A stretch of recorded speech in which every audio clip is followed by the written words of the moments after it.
Boom, here's a link to today. And Fabian, if you don't mind, do you want to do a really, really brief intro? Yeah, super brief. So also, hi Fabien, in Brussels, Belgium, in Bretagne, France right now. And the idea is, I don't actually even remember where, I guess on Lemmy, I saw a post on Kartik's work and challenging the usual notions of apps and applications. And I thought it was pretty interesting because it is also what led to last year at the symposium some of the interesting exploration, namely, what if we were to take files seriously? What if we were to reconsider what applications do or don't do versus web pages? So I thought every time we can like step back a little bit and rather than just use the tool, uh, consider them as building blocks for developers and non-developers. I think it is important, not just interesting. So yeah, I reached to Kartik to see if you could enlighten us a bit, and here we are. So thanks a lot for being here and for sharing the work also online before. Yeah, Kartik, thank you. And it's over to you. But if you can give me some idea of how long you'd like to talk versus Q&A and all that good stuff, that might be useful. I have to admit, I haven't timed this very well yet. I'm hoping it'll be somewhere between 20 and 30 minutes. Okay. Sounds eminently reasonable. Do you prefer questions at the end or hand raised or interruption? What's your preference? I think, again, I have less of a sense of this audience. And so definitely like feel free to jump in and ask questions anytime. And if I'm sort of going off the track and saying things nobody here that doesn't land for anyone, then I'm happy to switch mid-course. It's going to be mostly demos. Okay, fantastic. So, Kartik, over to you. Awesome.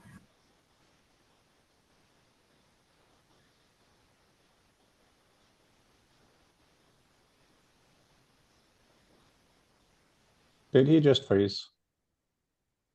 Thanks. Okay. Okay.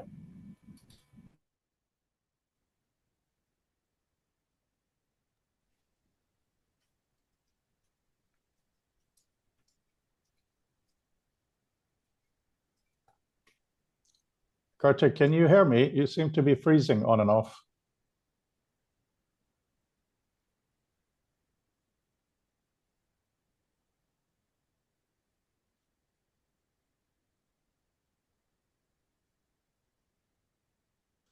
While he's reconnecting, Fabian, where are you? Are you traveling? Yes, I'm in Bretagne, where part of my family is from. And I posted on the chat my I won't touch it right now, but I'm using with my not normal computer. It's also not an XR headset, as you can see my face right now. It's my gaming console, the Steam Deck, which is also a Linux computer. So yeah, playing with the different toys a different way.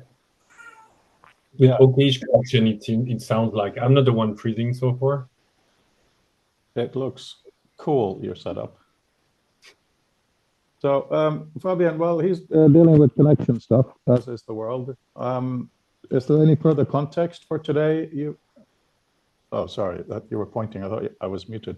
So, any further context you might feel could be useful?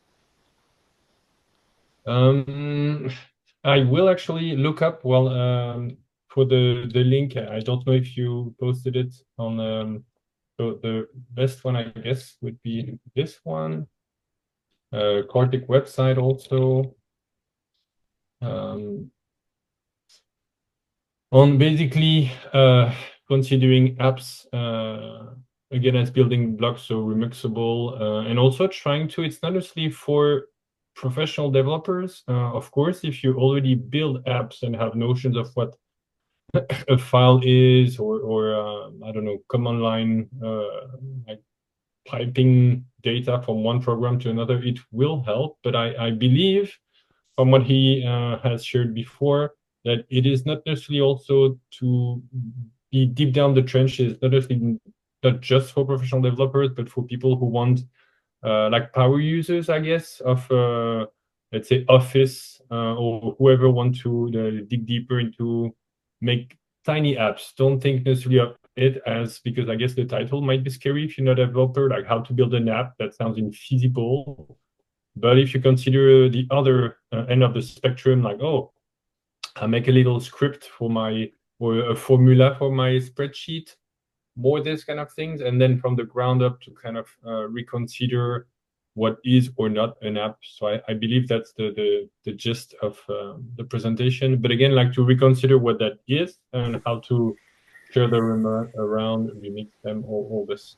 That's I hope at least that is the big picture. But Kartik will tell us more. That was useful, Fabian. Thank you. Hello, can you all see me? Can't see you, but can hear you. And Fabian just did some further context, so no time was lost in the reboot. Well, my OS just killed my browser, so I hope it doesn't do that again. Let's try this again. Share my screen.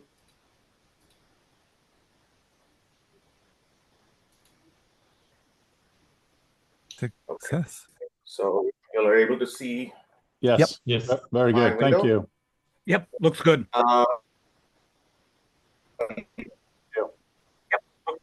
Before I jump into demos.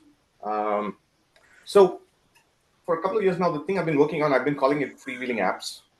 And there's a few, like I said, I don't have a good sense of the audience here. So I thought I'd start with something that requires no context at all. So this is sort of how I pitch it to everyone, which is, this is not research.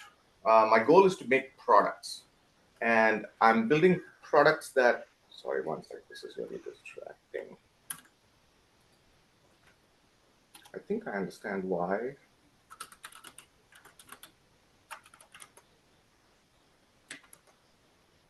Sorry, just a sec. The dangers of running my own everything.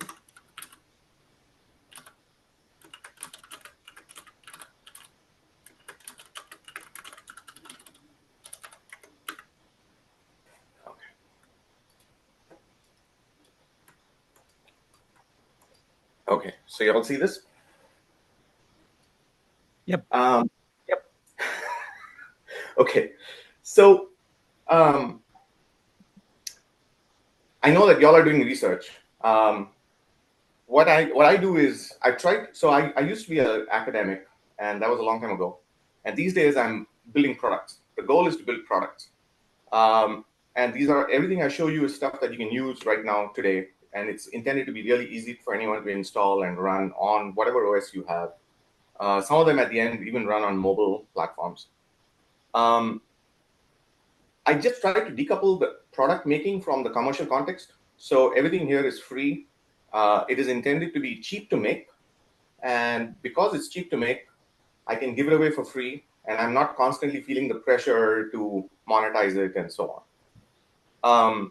The way I keep it cheap and durable is I'm trying to provide 80% solutions. So I provide 80% of the functionality for something in 20% of the code. I mean, that's just rhetoric. In reality, I'm providing it in like a 100th the code or 1,000th the code. And I try to leave lots of headroom so people can implement the parts of the feature set that I'm not providing. They can just provide like the 1% of it that they need for their needs. And I'm here to help with that. And if somebody wants a feature that they just can't live without, then definitely contact me and I'll make a special fork just for you, because forking is the name of the game here. One idea that underlies everything here is that the world is trying too hard to avoid fragmentation. And we are, if everything's on trunk, if everything that everybody needs is on a single version of some piece of software, then it sort of grows combinatorially and it becomes more and more complex over time. And every act of creating a feature is also in some ways like, it helps a small number of users, but it's also hostile to a large number of users who don't want it, for whom it's just complicating things, adding performance issues, and so on. And so here, the idea is that we all live off in different forks and we share code as much as we need. And that's the sort of more organic arrangement that I'm trying to nudge the world towards. And I think that that's a good idea, but who knows? Just tell me what you all think of that as well. So I don't have too much structure to this talk. I want to talk about motivation a little bit, and then I want to do demos. So those are the two big parts of the talk. It's a little scattered. The demos are sort of all over the place, showing possibilities. Mostly what I'm trying to do is show possibilities of what you can do. But there's a thin waist that connects up the motivation and the demos.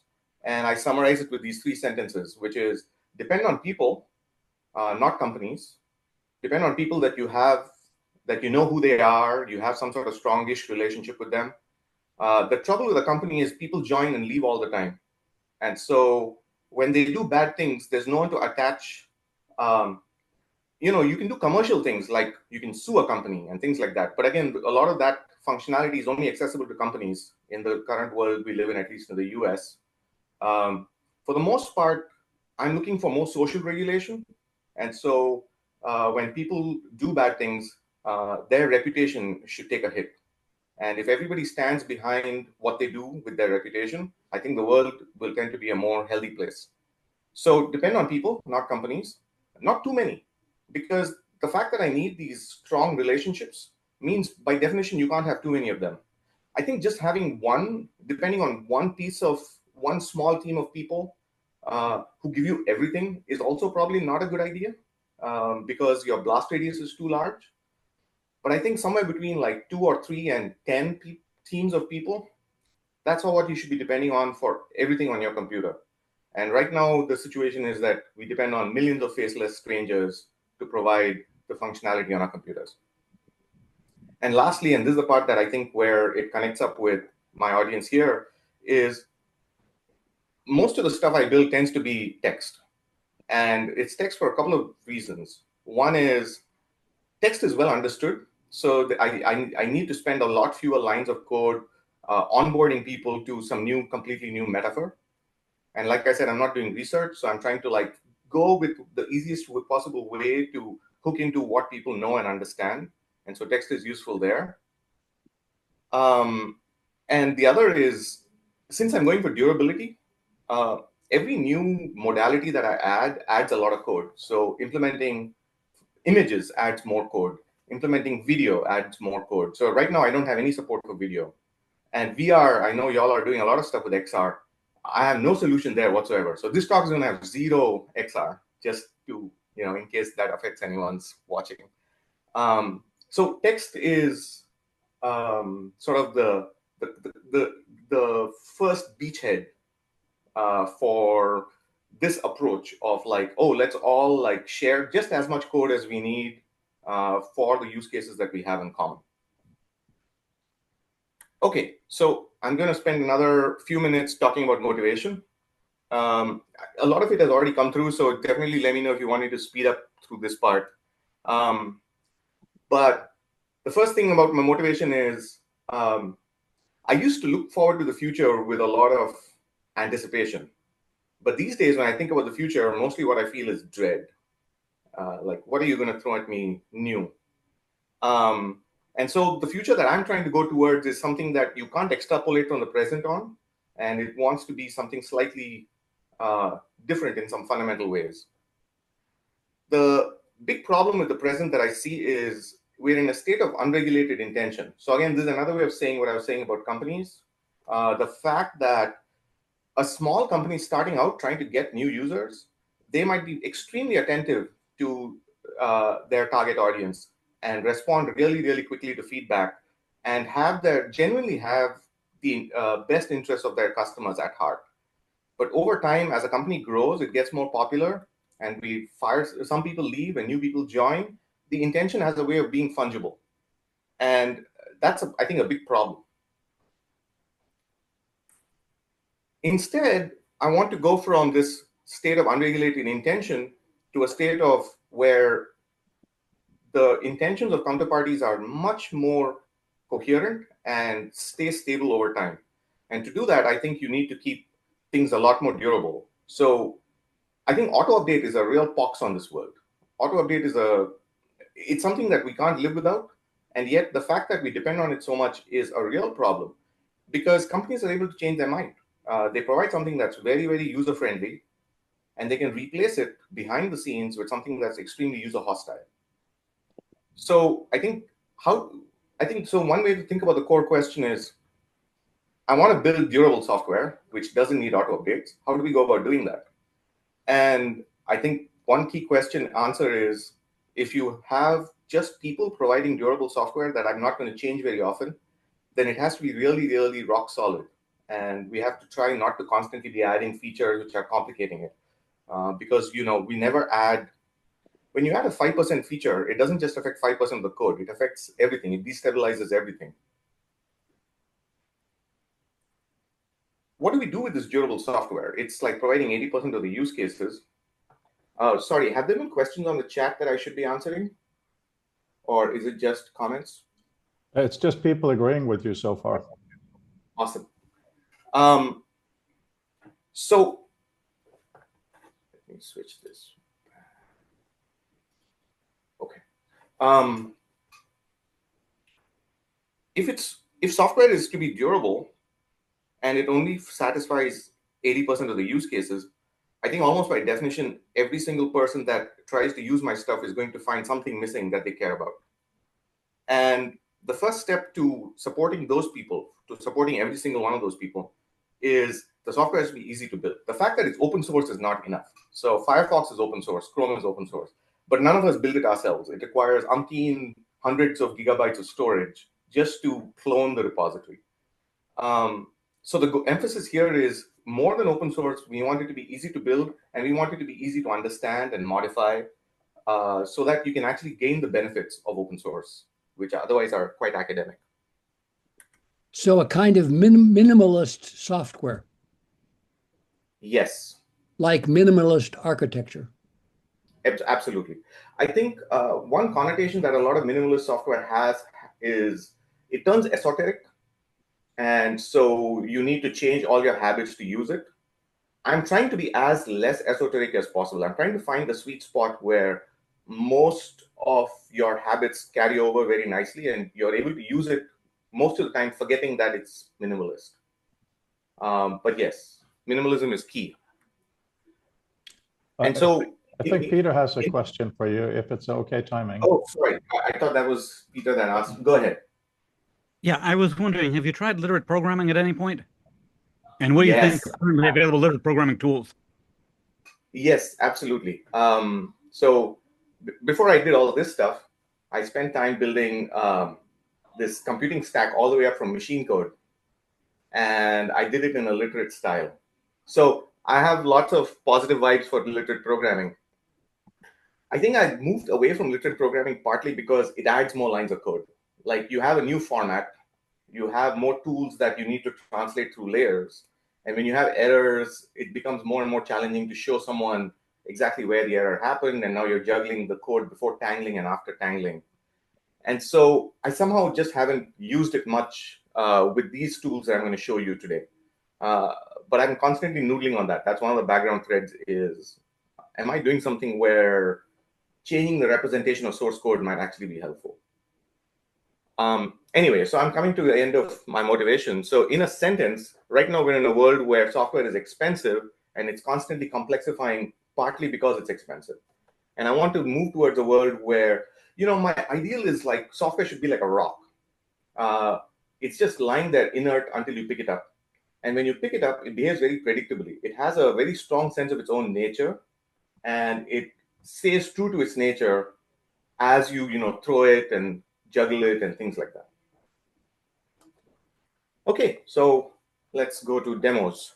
And this is going to require opening more more windows, and I hope that everything will stay stable. I've never had this happen before with my whole browser just shutting down when I'm doing a presentation. So the fact that I am in some ways like competing for mindshare with these established companies that have tons of features and tons of people working on them, I try to give every single one of my the tools that I've built a little bit of a spin.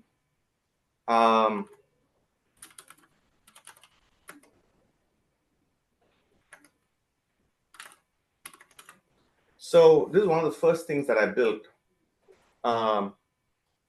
It's just a text editor. And you can click around and you can type things. And what you're seeing here is my notes, which in the end I didn't use at all. because I was so frazzled. It's just text. The one spin I have here is that you have these little buttons on the left, and you can click on them, and then you get a little place where you can draw things. And the way you draw things is a little bit inspired by Sketchpad. So for example, as I start drawing, I can press and hold H. Oh, that doesn't, oh, okay, never mind. Sorry for the interruption. I just have to say that is beautiful. Thank you. Yeah, the goal is simple text. The format that's being saved to disk is just plain text with just some small ability to add line drawings. And the line drawings are being added in a sort of markdown-like fence post, and inside it, you just have JSON. So the whole thing is text. There's no binary. And I'm trying to keep it as simple and hackable as possible. There's a variety of modes. One thing I didn't realize is that I seem to have lost the online help. Oh, here it is. Okay. So yeah, you get help like this. I can actually be drawing something, and I should be able to get, that's the part that's not working. So I should be able to press and hold H here. I'm finding bugs in my software, and after talking about stability. What else do I want to say here? And so you can continue editing. A lot of my stuff has, I think the next thing to say here is, let me show you the source code. So if you ignore the line drawings, the crucial text editing part. So one interesting thing I found about lines.love, this was one of my first projects with Love 2D. And I had this idea for having line drawings in text. And that part I was able to do in a couple of days. It was really easy.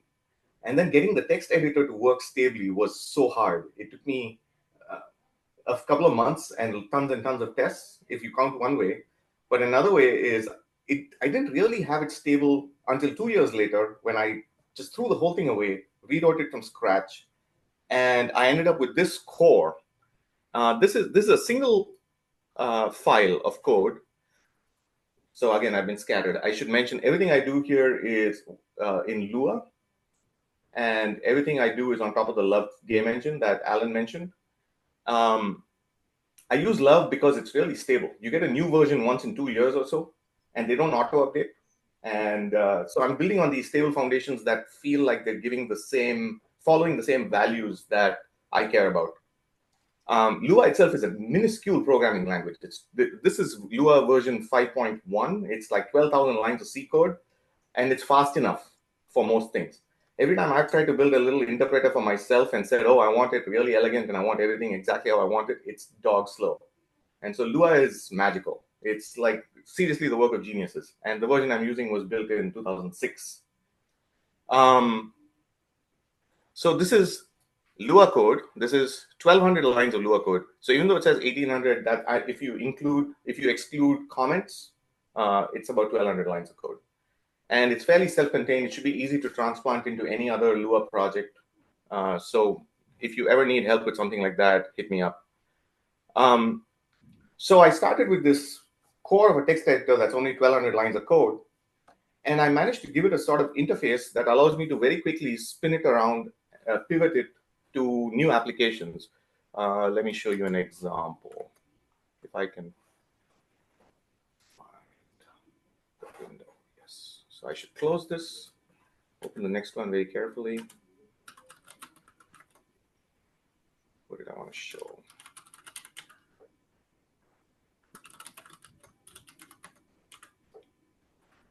So here's a text editor where I'm rendering fractions. And there's no markup here. What you see is what you get. Every single character in the file is being rendered here. The only difference is that where I encounter a slash, I turn it into a horizontal line. And this shares 90% of its code with the text editor I showed you before. There's just a little workhorse in the center of edit.lua. The workhorse is called compute rectangles, compute rects. And what you get out of that is it has a screen full of text, and it turns it into a set of nested rectangles. So you get a rectangle per line showing its bounds within each line, you get a rectangle for each screen line because it's doing wrapping for you. And then within each screen line, you get rectangles for every character.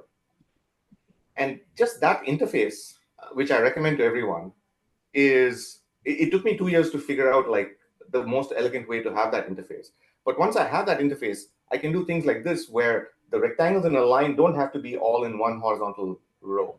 And I can lay them out however I want. And I can size them however I want. So this character C is this wide. It's as wide as all the text above it. And I can click anywhere on it to position the cursor there. So this is an example of something that now becomes easy. Again, the name of the game here is with very little code, with changing very little code, I want to be able to do a lot. I'll just show you one other example. I was having a conversation online. Oh, Alan, go ahead. Yeah, Kartik, that's excellent. Could you spend a little bit more time on the rectangle, Yes. on the nested rectangles, because that is really fascinating. The example is for fractions, but it seems like wow, that I can understand how that would take years to work on, because the navigation questions, the idea of moving nests around, like please tell me more. So for example, if you select text, then it does something halfway intuitive as I select text. Things like that. The interesting thing was I didn't think about any of that when I got to the final editor widget. So I spent 2 years just thinking about the problem of text by itself. And I knew I'd gotten to something good when after I got at that final solution, I just built this fractions thing in like a day. And everything just worked so intuitively. It was quite shocking. So is there equivalent of a DOM hierarchy to this that places C in this case right next to the other numbers, or is it in another column? Yeah. If you select it all, does it just become text in another editor? Yeah. So if the source code for this is just plain text, and it's just showing you exactly these characters, except that the horizontal lines are slashes. That's all there is in this particular fork. Okay. These horizontal lines are slash characters. Interesting. So for example, I can position my cursor here and I press backspace and it becomes a single line. Fantastic. So the slash is the operator invention. Yeah. And you asked about a DOM. This particular fork is not programmable at all, right? So everything you're doing, you're getting into the naked Lua code to make changes to it, or at least I am. So what's happening is it's inside that compute rex function, it parses the text, it finds the slashes, it figures out the brackets where it wants. Actually, it's not even brackets. I believe, what happens if I delete this bracket?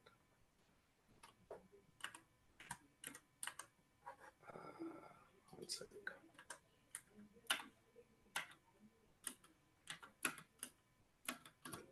So right now I did this weird thing where I added some spaces. So there's a space between the slash, before the slash, and there's a space after the slash. So it seems to be, I have to refresh my memory. I have so many forks, I don't remember what it does. But it looks like what it's doing here is it's parsing the parentheses. And so when it finds parentheses, a slash inside affects only the space of the surrounding parentheses. And that parsing is happening on every single frame. So every single frame, it's deciding how do I compute the rex for this thing, and then doing so. And then it throws away all that information and recomputes it all over again. One of the crucial things I had to figure out was the sweet spot of what to cache and when. Because if I cache a lot, then the memory footprint blows up. Lua actually has a really performant garbage collector. And so one thing I've learned to do is to just make a lot of really short-lived data. And as long as I'm throwing away data every frame, it works really, really well. I don't know if that answered your question, and then I'll come to you, Peter. No, that's fantastic. Peter, you had a question? Yeah. Are you using parsing expression grammars for the parse. I think there's a Lua library that implements them. Yeah. Also, I was wondering if you drew any inspiration from documentation for LaTeX packages for how they handle typesetting math. Yeah. So the answer is right now I'm not using any libraries. I'm very enamored with LPEG, which is the Lua standard library. Unfortunately, it's a native library.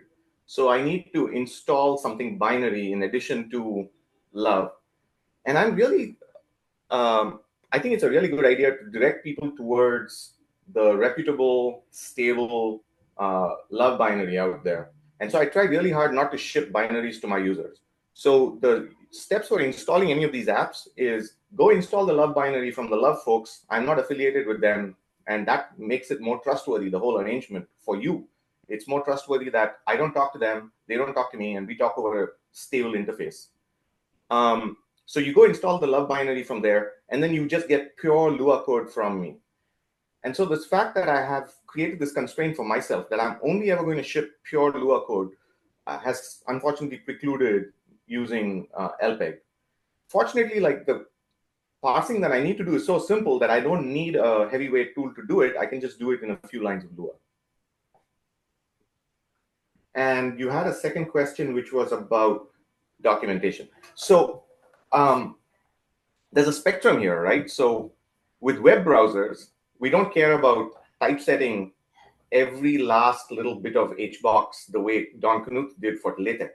So LaTeX has an abstraction where it splits up a document into pages, and then each page is rendered beautifully inside a fixed rectangle. And then it has all these algorithms for hyphenation. So LaTeX came out in the 60s or 70s. And then we had the web browser come out in the 90s. And the web browser basically threw all that out and said, we're not going to have pages. We're just going to have scroll. And we're not going to bother with hyphenation. And things will just have a ragged edge. And I came along in 2020, and I looked at this whole landscape. And I said, you know what? I think web browsers are fine. Like the fact that it's a little ragged and I don't have to do the hyphenation saves me a lot of lines of code. People are already used to this. Nobody's complained about it in 20 years. And so I chose to sort of have the sweet spot where I have a little bit of hyphenation. I try to split at word boundaries, just like browsers do. And if the word is too long, then I just chop it at some random place. So sometimes a long word will split without paying attention to hyphenation rules. And that's kind of where I landed. That's the sweet spot between like taking a little bit from LaTeX and a little bit from web browsers. Actually, now I think about it, I don't remember what I took from LaTeX, but I have that written down somewhere, if you ping me.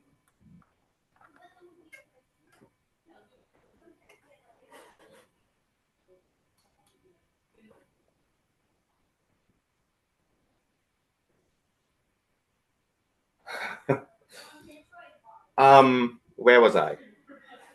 Actually, since there's interest in fractions, let me show you a fork where I really took this idea to the limit.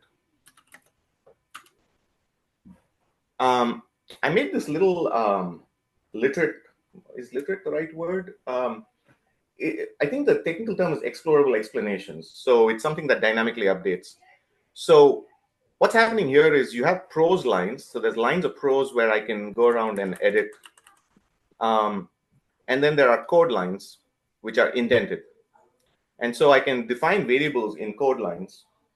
And then when I use those variables somewhere else, I think this temp is just some old demo that I had, so I can delete that.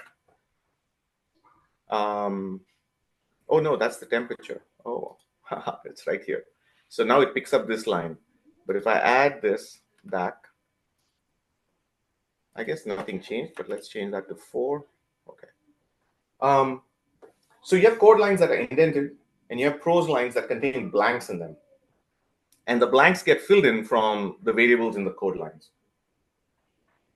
And then I think the last feature is you have these section boundaries where I can add like CSS-like, just a couple of CSS-like attributes. So here I'm saying the background color. And if I change it, then the background color changes. So something like this, again, is quite easy to do. it's a little bit more elaborate than that previous fractions thing. I think this whole thing comes down in, let me see.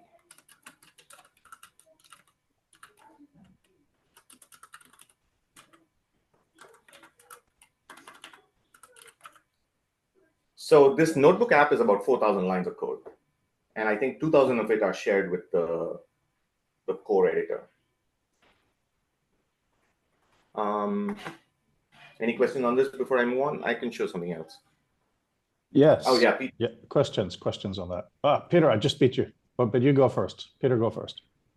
Okay. Have you tried running any of your code in the Lua LaTeX typesetting engine to see whether you could lift some of it out of here and embed it in the fully typeset context? I have not. So I don't understand LaTeX code base very well, I should admit. I only know, like, the theoretical basics for it. Every new code base I have to learn. I think that's part of the problem, right? I feel like we live in this pre-literate society where I'm surrounded by these monumental things that people have built, but I lack the brain power to understand them. It feels like I can only easily understand code that I wrote recently. And I want to live in a world where literacy is more like with prose, where everybody can write short emails, so small programs, and everybody can read large programs like novels, but only a few specialists write large programs. That's another way to... The whole idea they're developing the Lua LaTeX engine was so that people could script LaTeX using Lua. So you should really have a look at that if you haven't yet. So you can basically write Lua routines that can then drive and invoke code from other LaTeX packages and not think about their internals and low-level tech code that was driving the underlying. Sorry, I missed the last bit. Yeah, that was driving the underlying abstractions. So it's definitely worth having a look at, because you might be able to take some of this and directly put it into Lua LaTeX for a truly typeset polish. Yeah, I'll have to think about that one. This is a new one. I haven't heard this one before. I think, just thinking off the top of my head, if I wanted to go in that direction, I'd probably get rid of LaTeX as a language. I tend to be a language minimalist. I think that everything should be monoglot as much as possible, so the end user has a chance of understanding as much of it as possible.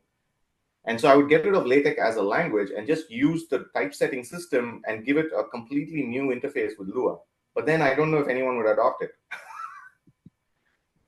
Frode, go ahead. Sorry, bad timing. Sorry, wife just came home. Yeah, thank you for telling me to go ahead. Anyway, so this I find really, really beautiful. What I would like to see is from the user's perspective. So you have here, suppose the interior of the freezer is hard bracket 250. What's inside those hard brackets? How would let's say for fun, I wanted to add something somewhere else. What would I actually type? Yeah. So again, this is following the same principle as that fractions example. Every character is rendered. There's no hidden markup. And so you have square brackets. And then if I put in a pipe character in the middle, I get a blank. And after the pipe character, I can add the variable name. And before the pipe character, I can even add a value. And so the color is changing to indicate that there's a load-bearing value there. It's not just getting recomputed from somewhere else. I don't know if that answers the question. No, but it's a great start. This is very exciting. So let's say that what I want to have is the capacity, let's say, which you have further to the right. Let's just see how it's written. Okay, let me close that down and just show you. Let me show you the source code for that file in case that helps. And so you can see where is capacity.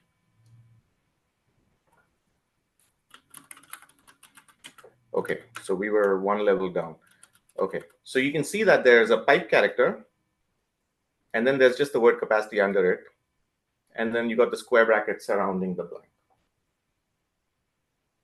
I think this is something we should think really hard about, everyone, because that is really, really clever. And I can imagine the kind of things we're trying to do in XR as well. And also, obviously, I want to use this logic in my own software, but to type a specific character, then a variable, and the system is aware of what's going on is really, really lovely. Because like dynamic land and a lot of that Brett Victor work is fantastic. But I think what you have here is a user flexibility that I've been looking for. Yeah, thank you for that. And Fabienne, thank you for making me watch this. I had no idea what it would be until today. Awesome. Sorry. Yeah, thank you, Alan. Kartik, I think this is sort of what we talked about maybe a year or two ago, along these lines of this. And a quick, not main point, just side question. Like this is, you're in the console now, you're in Vim. What's great about that is that you can just type and sort of orchestrate while you're typing the same way you would in Markdown, right? In this capacity, this will be a pun, when you type pipe capacity, there's not going to be a type ahead in this case because you're just in like raw text version, correct?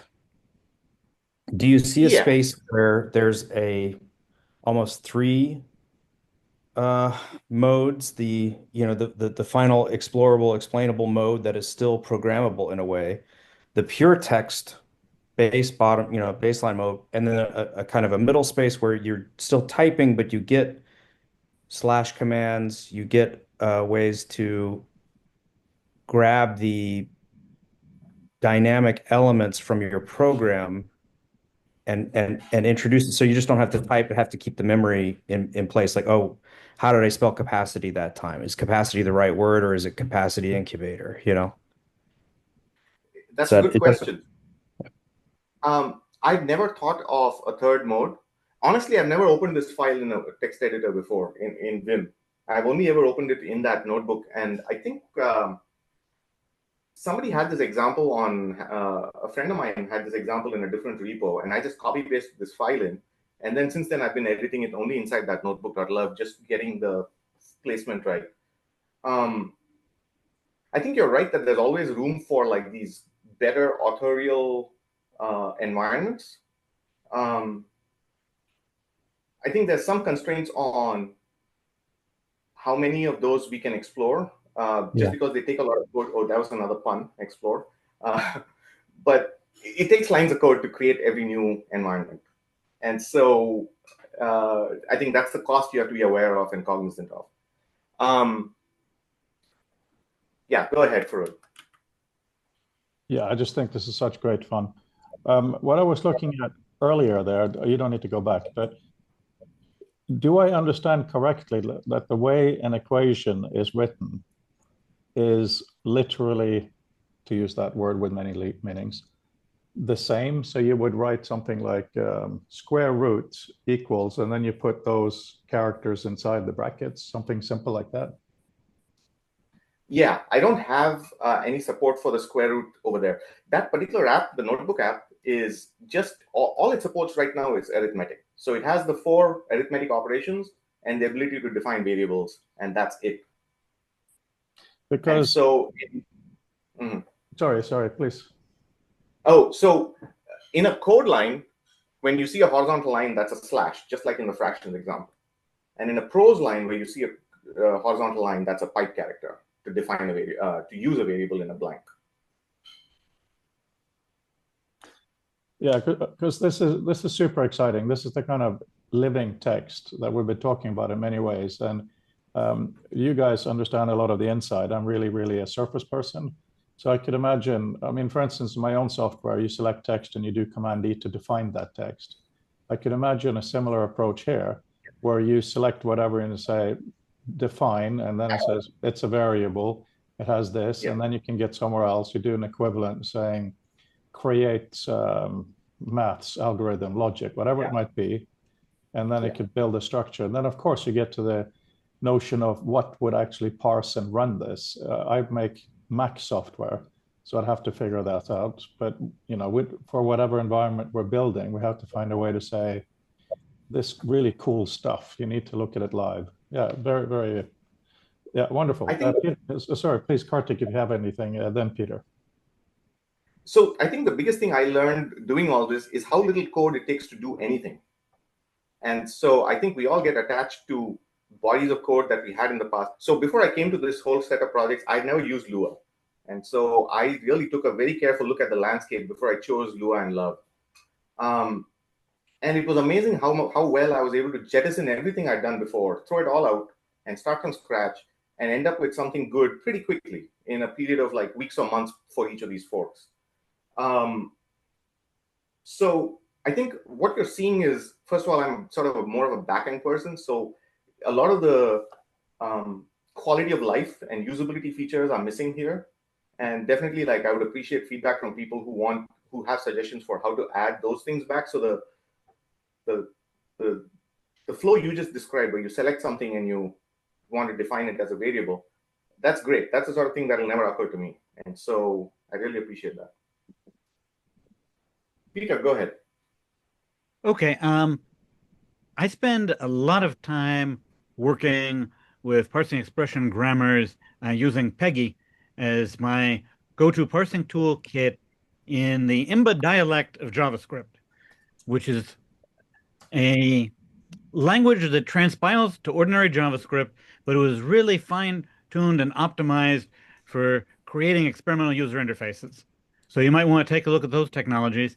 And also, when I'm thinking about how I'd approach the idea of piping the variables and all is to use quasi-natural language. So I would actually have ordinary English that would be parsed and then turned into the results.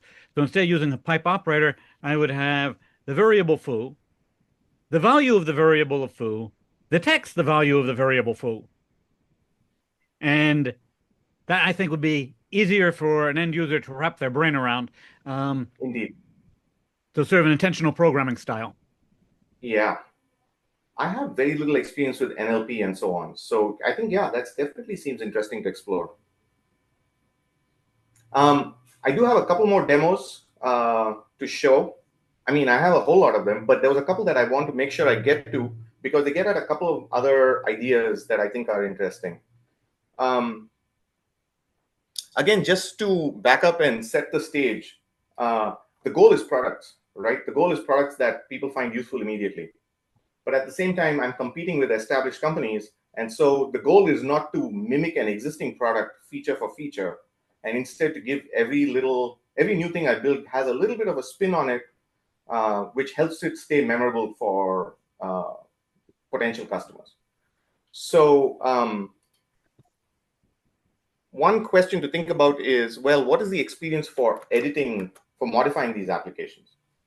And one answer that I felt very strongly about when I started was, I really don't want to have to install any new software to modify this software that I run on my computer.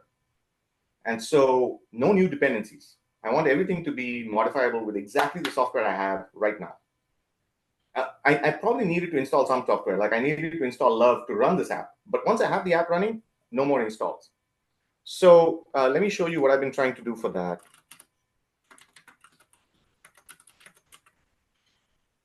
So right now you see a blank screen.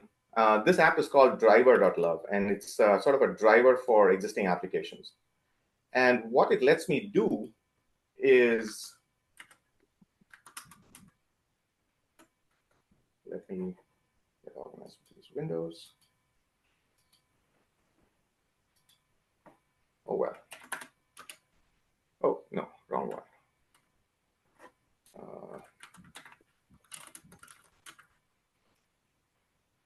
So what I've done is I've started up a new app. This app does nothing. It's just a little template.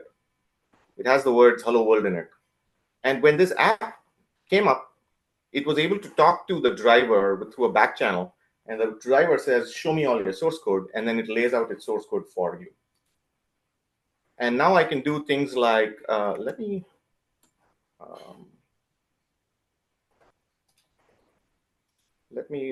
keep this on top. Okay, so now that's a little easier. So I can make changes to the code and hit run, and it live updates. I can make syntax errors and I get a little syntax error there. Nothing crashes. So the error flow is something I had to spend a lot of time thinking about. What else do I want to show here? I think one interesting thing to look at here is we tend to see a REPL as a simple line-oriented thing where you type something in and you get a response back.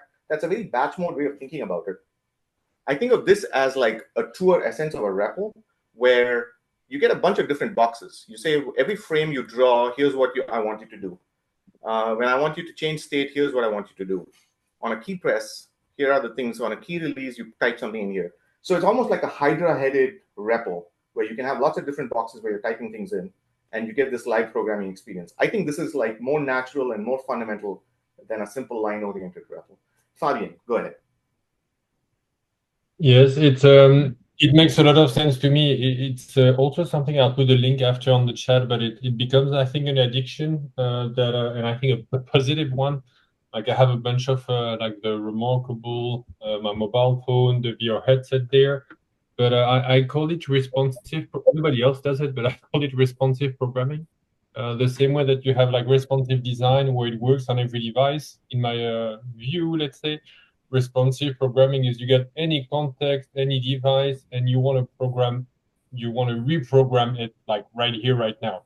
You don't want to have to install an entire tool chain. You don't want to have to like go to a computer in order to program your phone or your VR headset. You have a device now. It is a computer. Use it to program it. So that makes perfect sense to me, and I think indeed it's let's say helping this at every stage on every device is it's important. Yeah. I think this experience works really well on a big screen. So let me show you a little bit of a wow factor here. I'm going to open another driver. So this is the meta driver. And the meta driver contains all the code for the driver. And I can live edit here, let's say, oh, sometimes it gets sticky with the modifiers. And when I've live edited, I made a change to the meta driver. And if I switch to the driver itself, now I've changed the color of the menu bar and so on. Oh, did I change the color? I did change the color. Yeah.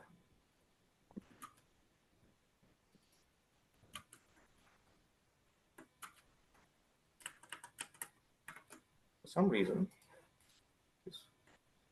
Oh, I see. I'm getting confused between my apps. I'm pressing the wrong keys. So I think that that's going to something you said, Fabian. I would love for a world where this sort of interface is available for every single program in my computer, and I can start up any program, including the driver itself, and just hook it up with another level. I'm not so much a believer in the meta circularity, being able to edit something in itself, but just setting up another layer, which is basically the same as this layer, and using that to drive this, I think that you get a better error flow that way, where if something breaks, you have a way to fix it. Whereas if it was editing itself, then I think something like Smalltalk, there are parts of Smalltalk where you can make a change and the whole thing will come crashing down. And you avoid all those problems with very little code if you just have these sort of levels of meta-ness that you can access.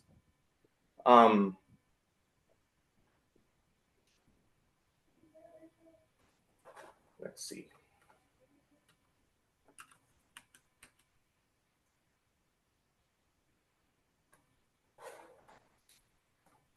Let me shut down some of these windows.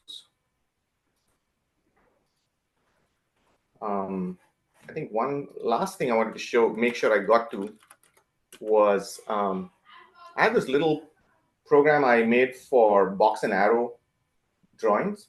And again, this is a different way to think about the interplay between text and graphics. So I showed you that first application where you have mostly text, but you have this ability to escape into an environment where you can draw simple line drawings. Here, the outer environment is graphical, and inside each box, you have my text editor with all its functionality. And I find this particular application is like my sentimental favorite. Like it's the one that I use every single day of my life. I use it in so many different ways. Just the ability to draw boxes and arrows. I find myself using it creatively in like, I can do mind maps and stuff with it, of course, but I can also do charts with it. So I can make a little 2x2 here, and I can create new pictures, and then I can delete an arrow, and then I can position this somewhere. And it just, it's kind of janky, but it's very flexible. And again, this app can be live edited using Driver. And so it has very few features, but in the past, I made throwaway forks where I had like 3 different colors for boxes, and I can switch between the colors by pressing a key.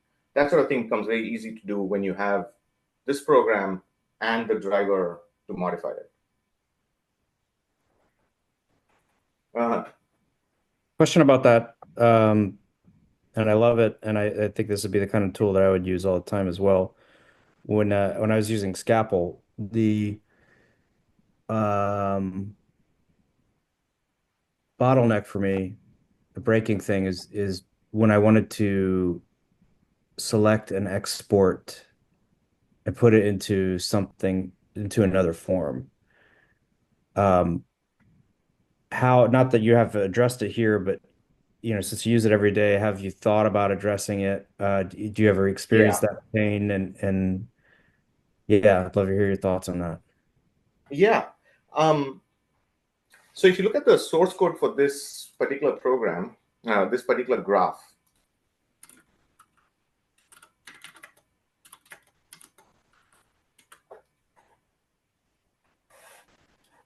so this is the source code for this graph, and it's sort of JSON, and it has a list of nodes here.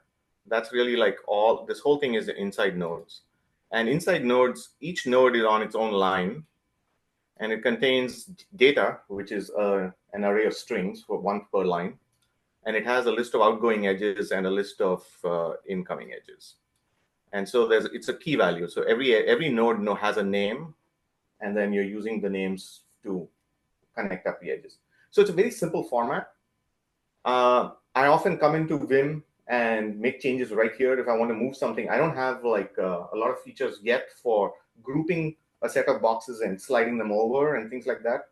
And so I can come in Vim and make some random changes to it. Sometimes that's faster. And the other way I do is I just take screenshots and share images with people. One little thing I added recently was I can press a key and hide all the affordances, which makes it look a little cleaner when I want to publish a picture. But one thing I've been doing in many of the communities I belong in is there's a long thread, and people have been discussing a whole bunch of stuff, and it's all super interesting, but it's very hard for a newcomer to wrap their head around. And I come along at some point, and I make notes for myself in this graphical framework, and then I take a screenshot and I share it, and people seem to appreciate that. So I think basically my answer is there's a lot of jank. So I use copy-paste so much in my life. I'm constantly using copy-paste to as a poor person's integration between applications. And I think that part is fine. Like it's not on my list of priorities to fix that particular problem. I love the example of using screenshots as a heuristic to share what you're saying about the long threads and jumping in. That's brilliant. And then it's also with I guess you just download the screenshot and then you can select the parts of text that you want with the current tools. So that's fantastic. Cool. Yeah, the fact that we have pretty reliable OCR technology at this point to go from screenshots back to text is also super handy. And this sort of goes with the grain there. Yeah, go ahead, Fro.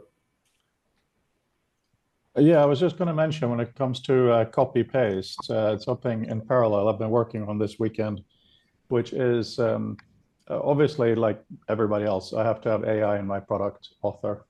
And we have a normal way you select text and then you choose a prompt, you get a reply in the window, and that's fine. But what I've been working on and implemented today that may be interesting to you philosophically is copy and paste. So for instance, you can select your document to select text and you copy, and then there's a sub menu for copy-only names or topics or currencies. Oh, blah, yeah. blah, blah. Yeah. So that then goes to the clipboard. You get a little ping, you put it wherever you want. The parallel Yes. is paste. The paste is paste process. That's what we call it. And for a while, I was designing that with a submenu too. But because the normal prompts are actually quite good, the current one I have that the user can edit is first check if what has been is going to be pasted is in English. If not, translate it. Secondly, this is probably copied from a PDF or a web page, or it was spoken by me, therefore it's a bit bad. Please tidy it up. So there are two separate tasks for the separate context, and it bloody works. So I'm wondering if you can think of, not necessarily LLMs, but actions that happen on copy or paste with what you're working on. Yeah, I haven't done very much in this direction. I haven't done anything in this direction, but I really liked how Vim, for example, gives you access to external processes, and you can read from an external process and write to an external process. And the Plan 9 editor, I think it was Acme, would allow you to define little menu buttons right there, and you could edit them. And then when you clicked on them, it would run some external process for you. I think that sort of integration is pretty easy to do here as well. If you think of my driver.love as a REPL, and oh, actually, I totally forgot. I want to show you one more app. The next app I'll show you will also show you a different interface to a REPL. So building REPLs is sort of a solved problem in my toolchain. And this kind of thing, you're really like hooking up REPLs together in like various structured ways. And there are things that are evaluating code. Definitely seems doable and worth doing. Please share. Absolutely. Yeah. I forgot to share the most popular app I have, which is this is Lua Carousel.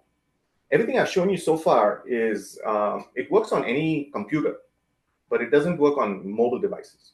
Lua Carousel was my attempt to try to crack the mobile problem. And it worked really well because what you do is you go to the Love website and you download Love 2D for your mobile phone. You can't go to the App Store.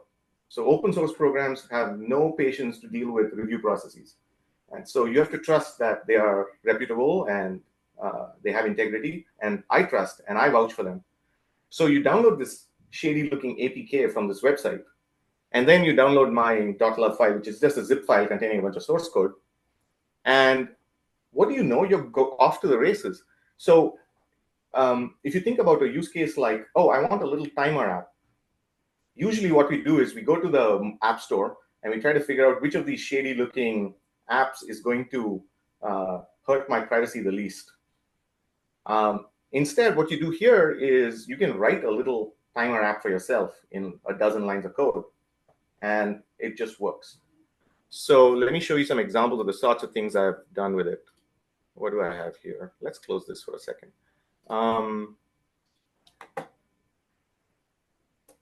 built this little thing for myself because my kids have been learning chess. I need to run these names first. So I run the names. Now You're not currently screen sharing. If you if you want to turn that back on, maybe. I do see the screen. I see it. Oh, okay. Weird.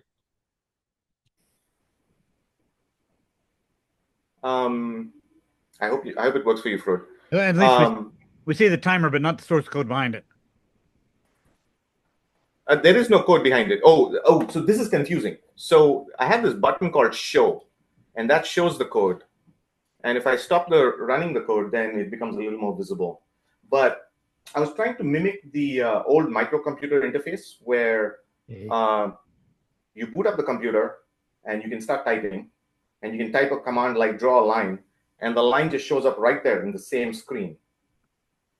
So this is a very slightly structured, slightly, hopefully more usable way to get that same level of immediacy, the sense of, oh, I can do anything I want in here.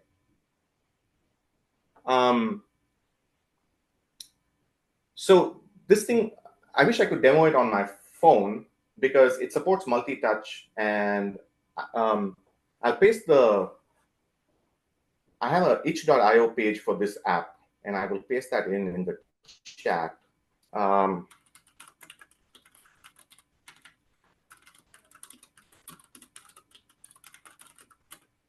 And so if you go to this link, there's a devlog there.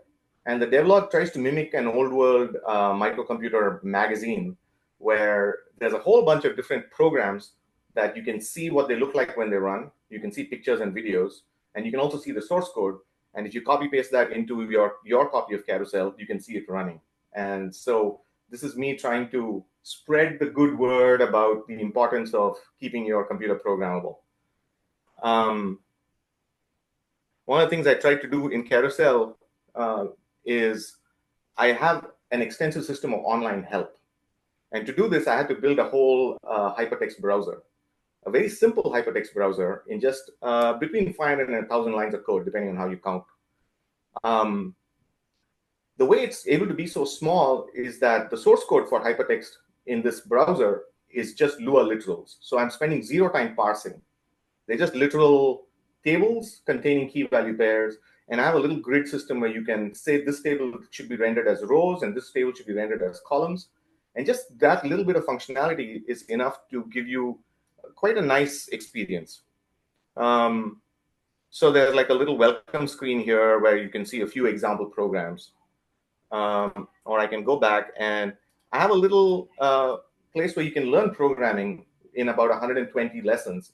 It's still pretty bare bones and I'll grow it over time. But you can do things like, so here's the final program that it goes towards.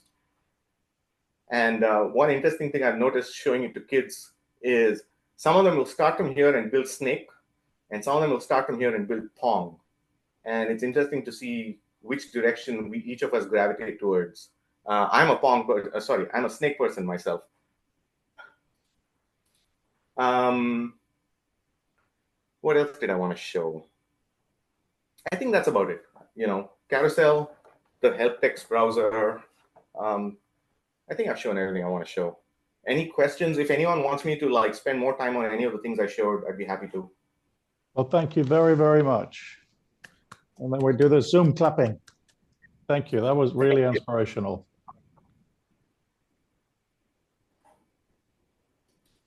Let me go read the chat now.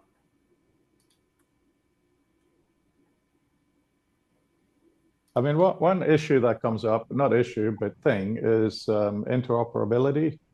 You talked a little bit about with Vim, external processes and so on. Leon, who was here, who had to go, he's very focused on URLs doing magic things. I would really like to see more of that possibility here, going between the different environments. XR fragments, as Fabian is saying. Thank you, Fabian. Yeah. I've done a little bit of work with interoperability in a few of my apps. So for example, the first app I showed you where you could draw line drawings, I do have a little helper app, which you bring it up and it will convert the combination of text and the vector drawings into SVG. And so you get a little HTML file which contains links inside it to SVG files. So there's a little bit of an export format there. There's a different app I haven't shown today where I wanted to look at these really complex sprawling Mastodon threads more graphically. And so I built a little graphical renderer for Mastodon threads for myself.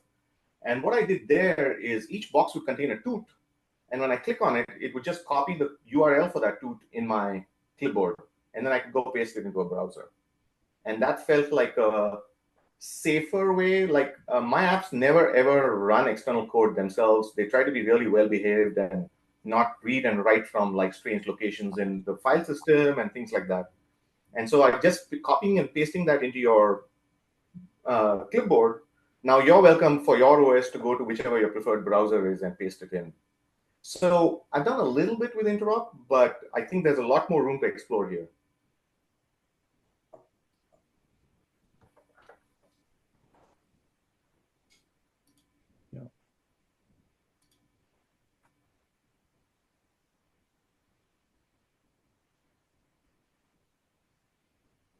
Anyway, did I have any more slides? I think that's the thing I wanted to leave you all with is depend on people, not companies. Not too many, between 2 and 10, mostly text. some graphics. Yeah, it's funny. When I was in the military, a squad is 7 people. I think is very related. It's the kind you can have a very clear understanding of what's going on with everybody. And also in these meetings, we really fluctuate between different sizes, and something like what we have now is much more conducive to a proper dialogue. So yeah, it makes a lot of sense.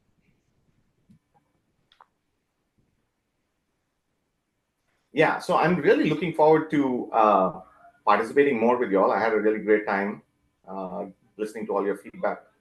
I actually meant to join the call last week, and then I just completely forgot. It takes me a while to work these things into my habits.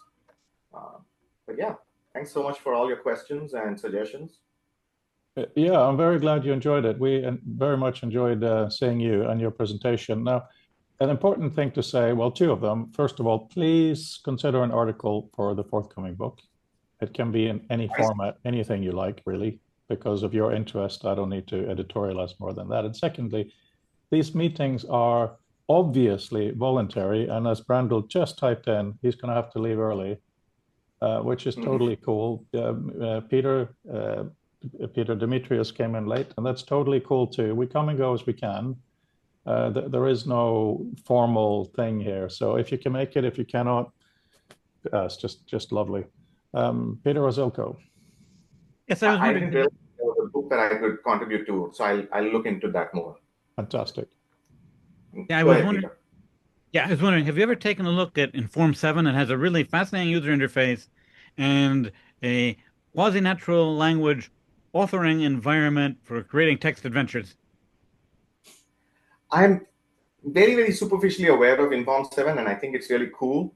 Oh, and Graham Nelson has an absolutely wonderful conference paper on the underlying language technology and how that maps to the real world. I should go back and look at that. I don't remember right now if I've come across that before. It's one of those things that has definitely like popped up on my radar several times. And thanks for bumping it again. I see what you're saying. Like it connects up with your earlier comment about natural language. And there's probably like relatively low-tech technology there that we can use for more reliably parsing language. Because the problem with all these new LLMs is I feel like I lose a certain amount of reliability when I adopt them. Oh, Peter has another question in the chat here. Peter, who is this specifically for? Oh, just the name of the thing that was just mentioned. I didn't catch it. I'm trying to Google it and figure out what you guys are talking about. Inform 7, as in Inform 7. Oh, okay. All right, good. I missed the word. Fabian, go ahead. So two quick things, but it's related. First, yeah, I think regardless of how practical it is for people, including non-developers, I find that I get some of the best. I don't know if it's understanding, but at least intuition about something when I rebuild it myself. So having all those little apps, I think in terms of like what is a spreadsheet, what is a text editor, maybe it's also both not as complex as I initially thought, and also maybe more complex when you start to really go deep into the trenches.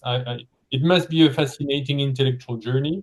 So I guess I recommend it to people, like re-implement stuff your own way, and I think it's pretty aligned with keeping things small and honestly relying on basically big tech. And one thing related to this, I started the chat a bit earlier by saying that I was just tinkering earlier with this book, Web Browser Engineering, and the premise of it is like you implement your own browser, which sounds completely nuts, and at the same time depends how you do it. If you use the right library, if you get the right process, maybe not. And even if it's nuts and you throw everything in the garbage after, yeah, you learn. It's a fascinating journey too. So it's kind of, yes, both a recommendation for people to indeed do try what you say, not just try your apps, but build stuff.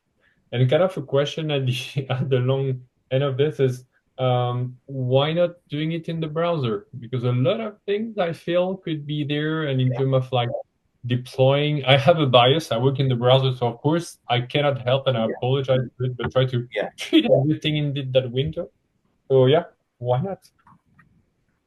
So I actually had a couple of demos to show for the browser, and I completely forgot about them. Well, maybe it is getting too late, but I have a little. I found a little program, a little HTML file on the internet, which was like a dozen lines of code, and it had the sort of tiddlywiki interface where you could type stuff into it, save it, and then you could hit save on your browser, and it would save the HTML for you locally. And tiddlywiki is this huge thing. And to see it distilled down to 12 lines, like really like sparked off a lot of creative ferment for me. And so from there, I've gone to like, I've got a little HTML file for myself where there are tables, and I can edit the tables by editing the source code raw in Vim or something like that. But then once I have the tables, that each box in the table is a text area, and I can type stuff into it, and I can hit save. That makes for a nice interface. I made a little interface for myself where you can paste stuff on the left, and then you can add annotations on the right. And again, you have this interface where you save on the browser, and it saves the HTML for you with all the annotations and everything else. And I'll post a link to that. So I've done a little bit of this kind of stuff with HTML in the last couple of years, and it's sort of coming up for me in my radar again. But I think there was a period of 10 years in between where I was very, very opposed to web browsers. And I'm opposed to web browsers primarily because I just hate the providers. So again, going back to like talking to people, a lot of what I say about don't trust companies, trust people comes from bad experiences with web browsers.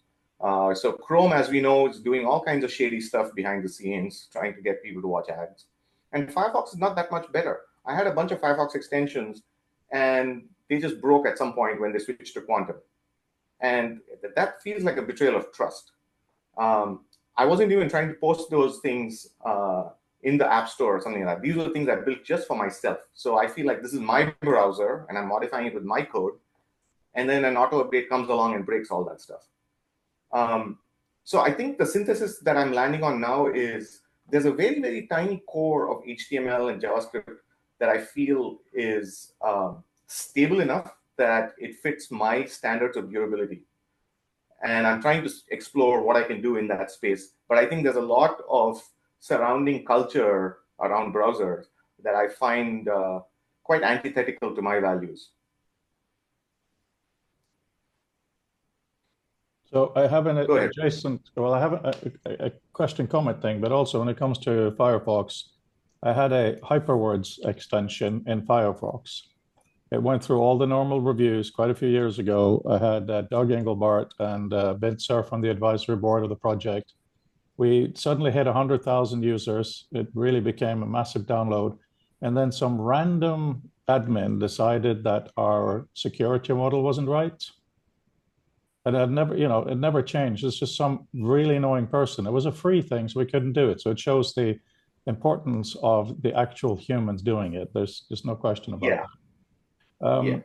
So in addition to that kind of Moni agreement, first of all, hi, Jamie. Very happy you are here. And yeah, we started an hour and a half ago. So next Mondays, if you could make it, that would be really, really awesome. I also had a hypertext meeting, a hypertext conference meeting at the same time.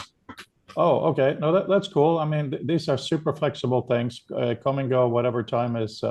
Just very happy you're here. That's really what I'm trying to underline, coming all the way from the colder side of the world.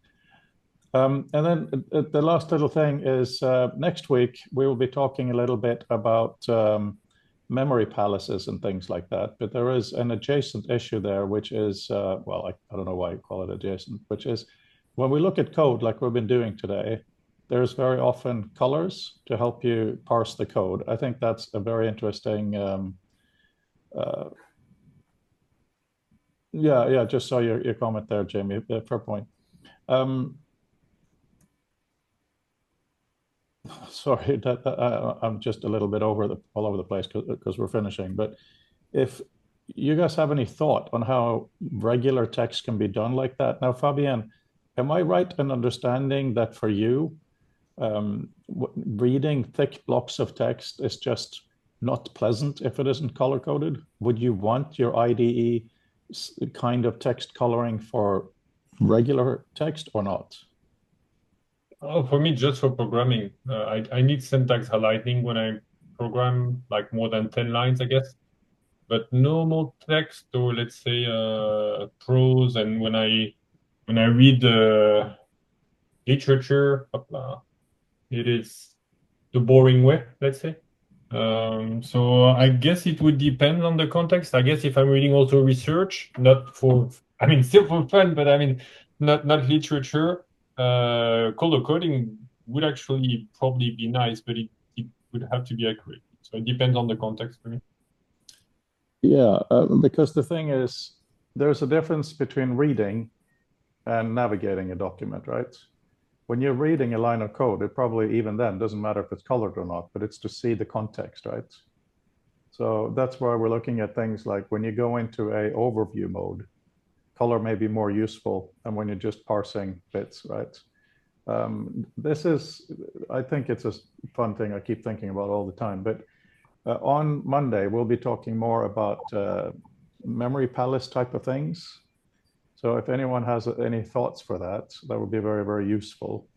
Yeah, I just wanted to highlight that now. And then Peter, Kartik, and then we're running low on time.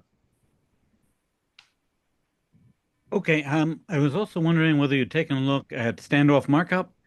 And another thought is that we could do our own stripped down version of a rendering engine in web technologies without necessarily going through the full-blown browser approach.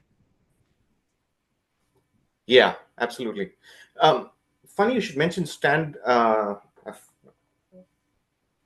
can never remember the term. But the basic idea, as I understand it, is you have the text in one place, and then you have attributes for it separately outside of the text rather than in line with the markup. And in my browser, the one that I showed towards the end, I do a little bit of a synthesis of the two, where I just have the text, and I surround regions of the text in curly brackets. We attach a name to it, and then there's a attribute pair right next to it saying, oh, here's the colors, here's the bold, and so on. So I do a little bit in that direction, but I haven't explored it too deeply. Was there a second question? I don't remember. Oh, one other thing. A while back, I saw a discussion online, and the trouble is I can't remember where it was, but someone wrote an absolutely wonderful essay complaining about syntax highlighting and how it wasn't useful to him to just be highlighting keywords in the language and what's a string, and he is questioning, why don't we use the color coding to indicate what scope variables came from? Color code the unbound variables versus bound variables and have something more closely related to the underlying programming language semantics as the basis for our color coding than just going with simple string pattern matching, which is easy. Another really good post, and I don't have the link handy right now, described how to handle on-the-fly syntax highlighting for code that you're entering. And basically, the bottom line trick is to have two HTML elements, one of which is a text field, the other of which is an ordinary div. Put an ordinary div with pre-formatting. Apply a monospace font in both of them, then line them up with absolute coordinate terms so that the editable text field is floating on top of the underlying syntax highlighted field. Make the editable field completely invisible so that you see through it to the pre-formatted colorized text underneath. Each change on a character by character update basis. Wrap all of the characters in spans, then have the spans apply the color coding to them from syntax. Really nifty hack. When you met about this for quite some time. What was that, Peter? I can't quite make out what you said. Sorry, I had some audio kick in inadvertently with the microphone on. Ah, much better. So I just wanted to say one thing. I really like the connection between memory palaces and syntax highlighting, because one idea I've been thinking about a lot is what I call syntax geometry. So if you look at if you remember my driver app, it had all the source code for it. A lot of the initial motivation was I wanted to be able to put arbitrary functions next to each other. I'm working on this thing right now. I want these two functions next to each other. And I want it to be really fluid to go do another view for a different task later on. But what I found was that after I built it, it stabilized really quickly. And I had a sense of the data structures go on top. My debug tools go on the left. And I have my application stuff on the right. And so it really started like the words memory palace started being much more viscerally relevant to me. And I've been experimenting with putting functions inside nested boxes with each other. And I find that that conveys a sense of which scopes things are coming from and so on much better than just using color. I saw an article today in New Scientist that's relevant. I finally put New Scientist on my home screen. It's really quite good.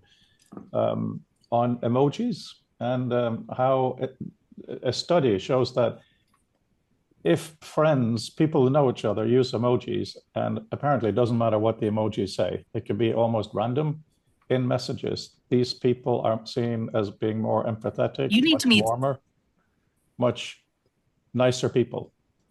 You know, when you're talking about using color, when you're talking about enlivening the environment, color can, for somebody like me, can be quite strong. But we should map these in different things. And what we're moving more and more towards in this community is really using the spatial aspects. And of course, what we're learning is that space can easily get very, very messy, which is just wonderful to dive into more of the opportunities as Fabienne is providing for us. So we're 1 minute over, and we will finish, but I'm sure Fabienne has some wise words. Hopefully so. No, but it need to highlight just what you said, Fro, that I shake the headset there in front of the camera. The whole point, and Brandon also would echo this, is if he was still there, is the premise of our exploration of text in XR is that you put stuff on your desk, or here I can see behind you on your webcam in your wall. We put things in space on our desktop, physical and virtual and because it is powerful for most of us, how we spatially arrange things, maybe more than colors, and as long as it's persistent, like you shut down and you go back and it's still quote unquote there, it's kind of a superpower of the mind for most people. So that is kind of the premise of a lot of those XR exploration, that somehow you can build stuff for free thanks to the headset. And yeah, how can we use this superpower for most? So yeah, just to go back to some of the foundation of most of the work there. Jamie, you're definitely going to get a final word. Just to kind of round off a little bit on that. It's funny, Fabienne, you mentioned the word superpower. I was walking Edgar home, for those of you who don't know, he's my 8-year-old son. And he was, for some reason, he's very into Star Wars, talked about superpowers. They want to have this and that superpower. It's so nice to think in terms of that, because when you're on VR, AR, or even just digital normal, we can give people superpowers. I just think it's a really evocative way of looking at it. Just really nice. And then the thing you specifically mentioned there, Fabian, and thank you for having put it in our Slack. The Apple Vision Pro has widgets now, and they are in AR mode, pass-through mode, and they really, really look like they're part of the room. So one thing I'll be experimenting with is making a widget that's basically just a link to XR. So just, you know, maybe it updates with a preview or something, but the idea is that while I'm working, I can start having a memory palace at least a little bit. But of course, you have privacy issues. So doing WebXR, you won't have pass-through in these headsets. So that's an issue. So try to balance, what is it I can place in the world that can be trusted, but is enough for me to go in? And then once we're in the full VR space and we don't want to knock over a glass or our laptop, how do we deal with interaction now that the space isn't mapped onto the physical? Obvious issues, but now we can actually experiment with this. So if you have thoughts on this, guys, for next week, that would be really, really appreciated. Just so many things can be done in AR, so many in VR. Let's get beyond the initial thoughts. So before I say bye-bye, Jamie, good to see you. Oh, How thank are you. you doing? It's good to see you all. It's very hot here. It's, I mean, the ice is melting outside. It's unbelievably hot. Where No, are you again? I think it went up to 30 last week or 35 or something. It was our hottest ever. It's pretty warm. Anyway, to keep it shorter, I used to work a lot in space and spatial ability related to hypertext because many studies keep finding a relationship between people's so-called spatial ability to reason about space, and success with hypertext. But systems that have improved things for people with the lower end of spatial ability, and it's always a relative measure. There's no absolute measure of what's high, what's low. It's always relative between whatever groups you're testing. Have made it worse for people with higher spatial ability. And I eventually gave up on this. If there's an effect, it's probably very small. It might even be a statistical error. So a PhD student who's since died, not mine, did some excellent work about it. I can't. I don't want to say the name because I'll get it wrong. But I thought I remember the supervisor. There's a lot I think we can do reasoning with space, spatial presentation, and hypertext. My thought about it has been for years that it's about what Andrew Dillon talks about as the shape of information, not an information space, but a shape. That there's part of it is rhetorical structure and thinking about that as a kind of a map, but without the real, what mathematicians call the triangle property of a map. Not able to measure and say, well, this one is this far from this one, and that one is this far from this third one, and so you can figure out how far the first two are, the first and the last are from each other. But there's something there. And my PhD thesis was about rhetorical structure, taking long articles, encyclopedia articles, big book chapters, making them into HTML, having people read them, and then having them assess the links that were made in the HTML.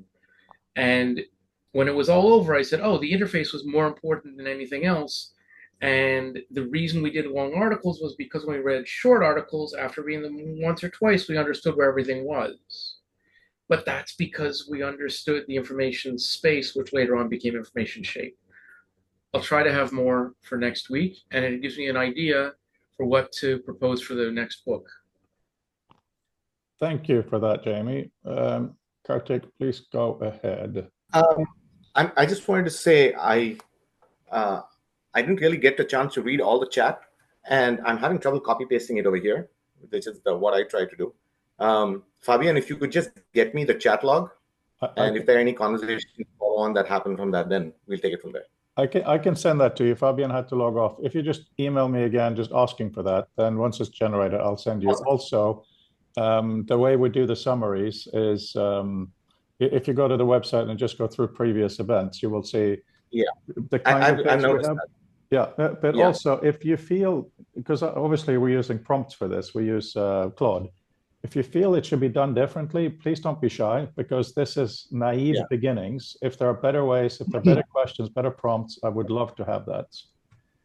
And and Jamie, also on the information shape, that is really the 100% basis of my philosophy of how I do absolutely every design.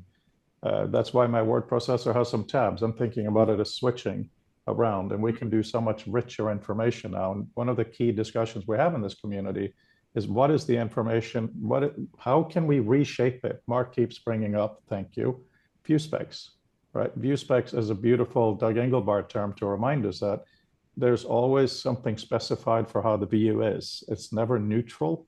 So if we have more control over that and have more interactivity with that, it may connect better to the models in our brains. And on that note, thank you all. I hope you will be here next Monday and the following Monday and the following Monday. And bye-bye. Bye-bye. Have a great week. Bye. You too.